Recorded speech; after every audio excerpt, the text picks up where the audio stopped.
अस्सलामुअलैकुम। क्या हाल हैं आप सबके? उम्मीद है सब खैर खैरियत से होंगे। अल्लाह ताला हमेशा हम सबको अपने हिफ्ज़ व अमान में रखे। आमीन सुमा आमीन। उज़्मा शुजा देख लें घर वो कहाँ तक पहुँचा है। बस उसका अंदर का काम हो रहा है, डेकोरेशन वगैरह का। और वो मैंने आपको दिखा दिया। आपने पूछा था घर कहाँ तक पहुँचा है, तो आपको पता है फिनिशिंग पे ज़्यादा टाइम लगता है और स्ट्रक्चर जल्दी खड़ा हो जाता है। हम 7 साढ़े 7 माह बाद वापस आए हैं और जनाब घर यहाँ तक पहुँच चुका है अल्हम्दुलिल्लाह। और ये जनाब हमारे घर तो 3 दिनों से लॉन्ड्री खुली हुई है। कुछ कपड़े ख़त्म होते हैं, कुछ और माशाल्लाह ऐड हो जाते हैं। कुछ मैं सफाइयाँ करती हूँ, उसमें से गंदे कपड़े लगते हैं, वो धोने के लिए डाल देती हूँ। और जगह आपको पता है कि इतनी है नहीं, धूप की वजह से। मतलब धूप में हमारी तार नहीं है, ऊपर वाले लाउंज में हमें ये कपड़े डालने पड़ते हैं। तो मैं जनाब कपड़ों की अदल बदल ही करती रहती हूँ। कोई कहाँ से उठाया तो कहाँ डाल दिया, कहीं से उठाया तो कहाँ ही डाल दिया। मतलब जितना सूखा हुआ उस हिसाब से। आप लोग भी सर्दियों में यार ऐसे ही करते होगे? सऊदी अरब वाली बहनें नहीं, वहाँ तो माशाल्लाह सर्दियों में भी गर्मी पड़ रही होती है। जो थोड़ी बहुत सर्दी पड़ती है उसमें कपड़े सूख ही जाते हैं। ये नहीं लगता कि जनाब सर्दियों में कपड़े कैसे सूखेंगे। और पाकिस्तान में तो अल्लाह माफ़ करे अच्छी खासी सर्दी है और इसमें कपड़े सुखाना यार एक बहुत बड़ा मसला है। खैर मैं सुबह उठी हूँ, पहले मैंने घर दिखा दिया कहाँ तक पहुँचा है। जिसने पिछली दफ़ा हमें बहुत डिस्टर्ब किया था, बहुत ज़्यादा वो क्रेनें वगैरह और खुदाई हो रही थी, जिसकी वजह से ना पूरी ज़मीन हिल रही थी। खैर इस दफ़ा अल्लाह का शुक्र है, सुकून है। और ये कुछ कपड़े मैंने जनाब सोफ़े पे डाल दिए हैं। ये सोफ़ा कम बेड है, जो गेस्ट वगैरह आए तो यूज़ करते हैं। और कुछ कपड़े जो हैं ये बेटी का रूम जो खाली पड़ा रहता है इसमें डाल दूँगी, ताकि ना सूख जाएं। किसी तरह खुले खुले फैलाऊँगी ताकि बहुत अच्छे से सूख जाएं और जान छूटे और इनको समेटें। जब तक ये समेटे जाएंगे माशाल्लाह एक नया और जो है वो बैच तैयार हो जाएगा कपड़ों का। कपड़ों में भी बड़ी बरकत है अल्हम्दुलिल्लाह अल्हम्दुलिल्लाह। चलें जी, मशीन का अल्लाह का शुक्र है, मशीन अच्छी है अल्हम्दुलिल्लाह अल्हम्दुलिल्लाह के। पानी में हाथ नहीं डालना पड़ता, सिर्फ डालने ही पड़ते हैं उस पर। तो यार कोई नखरा बनता ही नहीं किसी सूरत भी। उसके बाद शाम को आज भाई ने डिनर पर बुलाया हुआ है। इंशाल्लाह उसकी भी थोड़ी सी वीडियो कल अपलोड कर दूंगी, अल्लाह को मंजूर हुआ तो। और ये अनियन ऑयल है, सईद घनी से मैंने लिया है, सईद घनी का। और ये अब बालों पे लगेगा। और जनाब मैं फिर बालों पे लगा के आ गई हूँ नाश्ता बनाने के लिए। ये घर का जमा हुआ दही है और घर के जमे हुए दही यार पाकिस्तान में खाना बहुत ज़रूरी है, क्योंकि बाकी जगहों पर तो वो जेलेटिन वगैरह दही में नहीं डालते, लेकिन यहाँ जो है पाकिस्तान में जो दही डब्बों की मिलती है उनमें जेलेटिन होता है। और मेरे हस्बैंड को एलर्जी कर जाता है, उनको खांसी शुरू हो जाती है या वोमिटिंग शुरू हो जाती है। तो मजबूरन मुझे जो घर में दही जमाना पड़ता है। खैर मुझे भी घर वाला पसंद है, लेकिन अल्हम्दुलिल्लाह मुझे ऐसा कोई इशू नहीं होता कि जनाब वोमिटिंग शुरू हो जाए या कुछ हो। लेकिन उनको वो डाइजेस्ट बिल्कुल भी नहीं कर सकते। और नाश्ते में आज उनके लिए पहली दफ़ा मैं पराठा बना रही हूँ। पहली दफ़ा मीन्स पाकिस्तान आके, वरना जो मेरा व्लॉग देखते हैं उनको पता है हर वीकेंड पे वो माशाल्लाह पराठा ही खाते हैं। कभी कभी नहीं भी खाते, जब मैं नहीं देती तो नहीं भी खाते। ज़्यादातर वैसे खाते हैं, उनका वीकेंड पे यही होता है कि ज़रा डिफरेंट नाश्ता हो जाए। अब हलवा पूरी तो इतनी सेहतमंद है नहीं कि हर वक्त हलवा पूरी घर में बनाई जाए और दी जाए। और आप लोगों को भी, आप लोग नाश्ते में वीकेंड पे क्या बनाते हैं? कोई ख़ास चीज़ बनाते हैं या वही नॉर्मल रूटीन का चलता रहता है? ज़रूर मेरे साथ शेयर करना है। कोई नाश्ते की अच्छी सी रेसिपी हो तो वो भी ज़रूर शेयर करें, मैं इंशाल्लाह ज़रूर उसको ट्राई करूँगी। वैसे तो मैं ओट्स भी लेके आई हूँ, यहाँ भी मिल जाते हैं, लेकिन वही बात है ना कि प्राइस ज़्यादा होती है। और मैंने पांडा से पता 5 रियाल में 2 ऑफ़र में लगे हुए थे क्वैकर ओट्स के ओट्स। तो वो मैंने 5 रियाल में 2 डब्बे ख़रीद लिए थे और एक डब्बा वहीं यूज़ कर रही हूँ। वो तो ज़ाहिर है यूज़ वहीं छोड़ आई हूँ और एक डब्बा जो है वो यहाँ ले आई हूँ। और ये आप कबाब देख रहे हैं, बड़ी बेटी ने कहा कि मुझे आधा नान और कबाब दे दें, और जनाब मैं वही उसको दे रही हूँ गरम करके। नान भी माशाल्लाह ऐसा है ना मैदे का बना हुआ कि उसमें पानी भी डालना पड़ा, फिर जाके उसमें कुछ नरमी पैदा हुई है। खैर जी, सबको नाश्ता बना के दे रही हूँ और फिर इंशाल्लाह अपना नाश्ता बनाऊँगी। ये कबाब आप देख रहे हैं, ये भी मेरी फ्रेंड ने भेजे हैं। यार इतने टेस्टी कबाब हैं माशाल्लाह कि मैं आपको क्या बताऊँ। नाश्ते में हस्बैंड साहब को तो मैंने ये दिए नहीं, क्योंकि वो पहले ही नाश्ता ज़ाहिर है उन्होंने ले लिया था। बाद में मुझे ख़्याल आया कि रात को मेरे उन्होंने कबाब भेजे थे, वो ट्राई करते हैं। फ्राई ज़ाहिर है फ्रेश करने थे, ये अच्छी बात है क्योंकि उसी वक्त तो खाए नहीं जाते। अगर कच्ची चीज़ आप भेजते हो तो उसका ये फ़ायदा हो जाता है कि आपका जब दिल किया आपने फ्राई करके खा लिए। और जनाब ये मेरा नाश्ता था जो मैंने बड़ा कैमरे के आगे करके आपको दिखाया है। बेटी को खाता देख के मेरे भी मुंह में पानी आ गया कि मैं भी नान और ये कबाब ही खाऊं। उसे भी बहुत पसंद आया और मुझे भी, और बाकी जो 3 रह गए, एक छोटी बेटी को दे दूंगी, एक हस्बैंड साहब को, और एक मैं और मेरी बड़ी बेटी का ले लेंगे। और ये 7 अंडे बॉयल किए थे। यानी सर्दी बहुत ज़्यादा है और अंडों का इस्तेमाल भी अल्हम्दुलिल्लाह ज़्यादा है और अंडे महंगे भी बहुत ज़्यादा है। लेकिन सऊदी अरब से कन्वर्ट करके देखो तो सस्ते हैं, वहाँ पाकिस्तान का कन्वर्ट करते रहते हैं और इधर रियाल में कन्वर्ट करके देखते हैं तो फिर जनाब गुजारा हो जाता है। अब ये सबसे आखिर में जनाब मेरी छोटी बेटी अल्हम्दुलिल्लाह उठ कर आई है और उसको भी नाश्ता ज़ाहिर देना था।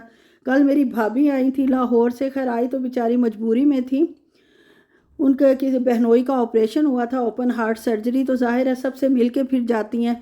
तो आई थी थोड़ी देर के लिए उनके लिए। फिर ये चाय का सामान जो बनाया था उस वक्त तो यार मैं शूट कर नहीं सकी, एमरजेंसी में उनका आना हुआ, तो फिर जल्दी जल्दी बेकरी से सामान ले आई थी। केक था और जनाब साशिक स्टिक्स थी, शामी कबाब घर ही बने हुए थे, वो 2 बच गए थे, उसको मैं गर्म कर रही हूँ और एक स्लाइस ये छोटी बेटी का नाश्ता हो जाएगा बस जनाब। और साथ वो लेगी कॉफ़ी। हम लोग तो चाय पीते हैं, जो भी पहले चाय बनाना शुरू कर देगा वो सबके लिए चाय बनाएगा। कैटल वाली जो हमारे घर पी जाती है।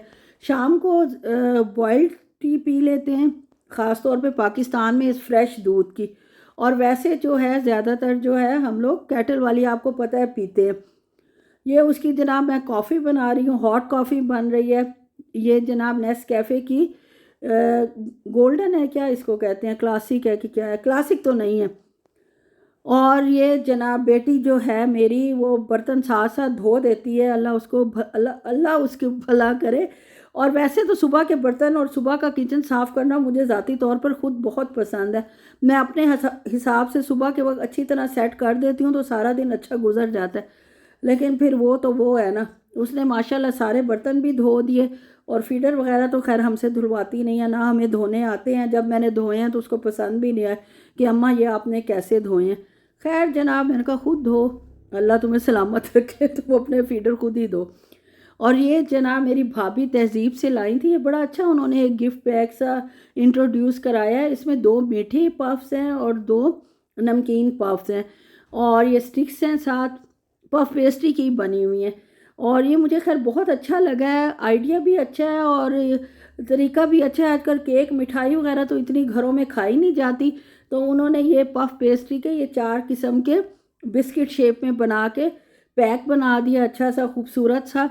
और यही भाभी हम तीनों बहन भाइयों के घर ले गई थी। मेरे एक भाई यहाँ रहते हैं और एक बहन रहती हैं और एक मैं, 3 हो गए ना, 3 पे लाई थी, एक हमारे लिए।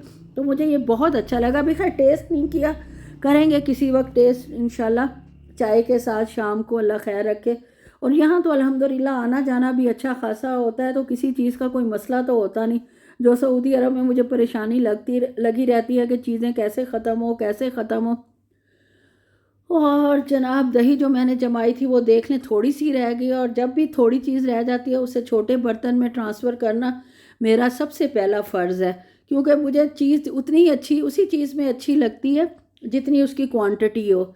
और मेरे ख़्याल में आप सब बहनों को भी इसी तरह ही अच्छा लगता होगा। बाज़ लोगों के फ्रिज में बड़े बड़े बर्तन पड़े होते हैं और चीज़ ज़रा ज़रा सी होती है, तो वो तो देख कर मेरा तो सर चकरा आ जाता है। पूरा फ्रिज भी भरा रहता है, किसी ने देगची में दूध रखा हुआ होता है, किसी ने किस में, दूध की सिर्फ बलाई भी रह जाए तो वो फ्रिज में ही दूध पड़ा रहता है, माशाल्लाह वो देगची पड़ी रहती है, अल्लाह माफ़ करे।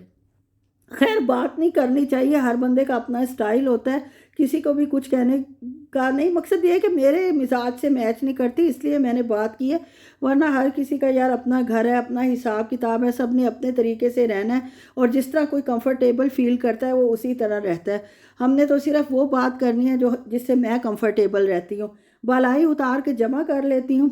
और जनाब देगची जो है वो मैंने धोई नहीं थी, दूध इतना इकट्ठा हुआ है ना। बेटी छोटी ने ऑलपर्स ले लिया और बेटी की बेटियां भी जनाब ऑलपर्स ही पीती हैं, और ये दूध मैं लेती हूँ अपने हस्बैंड की दही के लिए। तो मेरा सोच रही हूँ कि 2 की बजाय 1 kg कर दूँ, क्योंकि दूध काफ़ी सारा इकट्ठा हुआ हुआ है। एक बॉटल आपके सामने भर के रखी है, एक ये है, और जनाब आज का दिन भी आ जाएगा, वो भी जनाब जमा में ही चला जाएगा। खैर सोचूंगी गजरेला वगैरह बना लूँ या कुछ कर लूँ। और ये जो 3 शामी कबाब बचे हैं इनको भी फ्रिज में ही रखती हूँ, क्योंकि ये यूज़ हो जाएंगे किसी वक्त भी फ्राई करके, तो इनको ख़त्म कर दूँगी ताकि फ्रिज भी खाली हो और चीज़ भी यूज़ हो जाए। अब वही रूटीन की किचन की सफाई जो होती है, ये पाउच ही लाई थी इस दफ़ा मैं, पहले जो रेनबो पे पहले दिन गई हूँ, तो पाउच को ही यूज़ कर रही हूँ। ये भी अच्छा है वैसे, है हाथ के हाथ आसानी से यूज़ हो जाता है, बॉटल से मुझे तो बेहतर ही लगा है। और आप कहेंगे आपको तो चीज़ें मिलती रहती हैं, वाकई माशाल्लाह बड़ी बरकत है पाकिस्तान में ना, रिस्क में। ये देख, ये मेरी मतलब फ्रेंड ने, आसिया ने ही मुझे, जिन्होंने कबाब दिए हैं, उन्होंने ये रेड ब्लड माल्टे है, मेरे ख्याल में रेड ब्लड कह रही थी, हाँ जी रेड ब्लड माल्टे है। और इनका अब मैं जूस बना लूँगी। वैसे तो जनाब खाने में थोड़े से खटास थी इनमें, लेकिन जूस बड़ा अच्छा इनका, मीठा मीठा और खट्टा दोनों बना है। और इसमें मैंने जनाब डाल लिया थोड़ा सा काला नमक, और सबको बांट के बराबर बराबर मैंने दिया। इसमें कोई मैंने वो नहीं तफरीक रखी कि किसी को एक घूंट ज़्यादा या एक घूंट कम मिले। यही इंसाफ का तकाजा है, और आज वोटिंग भी हो रही है, और इंसाफ से अल्लाह करे सब काम हो जाए। ये जनाब बस फाइनल अब किचन कर रही हूँ, दूध बॉयल हो चुका है, और साथ ही किचन को माशाल्लाह माशाल्लाह मैंने चमका दिया है। और मासी साहिबा आज छुट्टी पे है इलेक्शन की वजह से, और फ़ोन की सर्विस बंद है, तो उसने बॉदर ही नहीं किया कि मैं बताऊं कि आज मैं नहीं आ रही। खैर खुश रहे जहाँ रहे, और अल्लाह करे कल अब आ जाए। और फिर जनाब हम गए हैं बैरिया हॉस्पिटल, छोटी बच्ची की मेडिसिन लेनी थी, फार्मेसी से लेनी थी। उसका पेट थोड़ा लूज़ हुआ हुआ था, सर्दी भी यार इतनी है, बच्चों का भी हशर नशर निकला हुआ है। बस जनाब यहीं तक था मेरा व्लॉग। कैसा लगा है आपको? अच्छा लगा हो तो प्लीज़ लाइक शेयर और सब्सक्राइब कर दें, और दुआओं में याद रखें, और व्लॉग देखती रहें और अच्छे अच्छे कमेंट करती रहें। बहुत मज़ा आता है आप लोगों के कमेंट पढ़कर, और बड़ी खुशी मिलती है कि अगर मैं मेहनत करती हूँ तो आप भी उसका बहुत अच्छा रिटर्न जो है ना करते हैं। अल्लाह आप सबको सलामत रखे और खुश रखे, आमीन सुमा आमीन।